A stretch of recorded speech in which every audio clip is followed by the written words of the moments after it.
விழுவது போல் கொஞ்சம் விழுவேன் எந்தன் எதிரிகள் சுகம் காண என்ற பாடலை போலதான் தங்கத்தின் விலை கடந்த வாரம் 2000 ரூபாய் அளவில் சரிந்தது.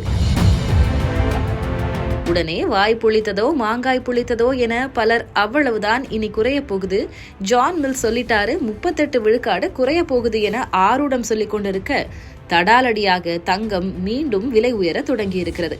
ட்ரம்ப் பொருளாதார வரி விதிப்பை அமல்படுத்தும் போது தங்கத்தை விற்று பங்குச்சந்தையில் பங்குகள் வாங்கும் போக்கு அதிகரித்தது. பங்குகள் கடும் வீழ்ச்சியடைந்ததால் முதலீட்டாளர்கள் இந்த வழியை பின்பற்றினார்கள். ஆனால் ட்ரம்ப் மீண்டும் வரி விதிப்பிற்கு 90 நாட்கள் விடுப்பு அறிவித்துள்ளதால் தங்கம் மீண்டும் ராக்கெட்டில் ஏறியிருக்கிறது. அமெரிக்காவின் தங்கம் ஒரு அவுன்ஸ் புதிய உச்சமாக 3227.07 அமெரிக்க டாலரை தொட்டிருக்கிறது. இந்த ஆண்டு அமெரிக்காவில் தங்கம் கிட்டத்தட்ட 22 விழுக்காடு விலை உயர்ந்துள்ளது.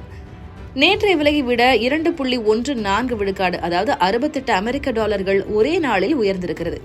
நாளை இந்திய ஆபரண தங்கத்தின் விலையில் இன்னும் ஒரு 1000 ரூபாய் ஏற்றத்தை எதிர்பார்க்கலாம். தங்கம் இப்படி ஓவர் நைட்டில் 2 விழுக்காடு அதிகரிப்பதையெல்லாம் சற்று ஜாக்கிரதையாக அணுக வேண்டியது அவசியம்.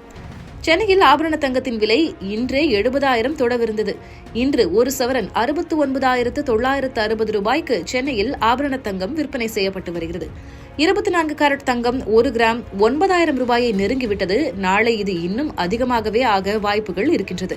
24 கேரட் தங்கம் 1 கிராம் 9,000 ரூபாயை நெருங்கிவிட்டது. நாளை இது இன்னும் அதிகமாகவே வாய்ப்புகள் உள்ளன. இந்திய பங்குச் சந்தைகளுக்கு நேற்று விடுமுறை நாள் என்பதால் இன்று காலை ETF எனப்படும் எக்ஸ்சேஞ்ச் ட்ரேடட் ஃபண்டில் 4 விழுக்காடு உயர்வுடன் தங்கம் வர்த்தகமானது. இந்திய பங்குச் சந்தைகளுக்கு மீண்டும் 3 நாட்கள் விடுமுறை. சனி ஞாயிற்றுக்கிழமை விடுமுறைகளை தொடர்ந்து திங்கள் அன்று அம்பேத்கர் ஜெயந்தி என்பதால் அன்றும் விடுமுறைதான். அதனால் இந்திய பங்குச் சந்தைகளில் தங்கத்தின் விலை எதிரொலிக்குமா என்பதை நாம் பொறுத்திருந்தே கணிக்க முடியும். என்னதான் ட்ரம்ப் 90 நாட்களுக்கு வரி விதிப்புகளுக்கு விடுமுறை அளித்தாலும் உலக சந்தை ஸ்திரத்தன்மை இல்லாமல் இருப்பதால் தங்கம்தான் சிறந்த முதலீடு என முதலீட்டாளர்கள் கருதுகிறார்கள். அதன் காரணமாகவே தங்கம் இப்படி ஏறிக்கொண்டே செல்கிறது.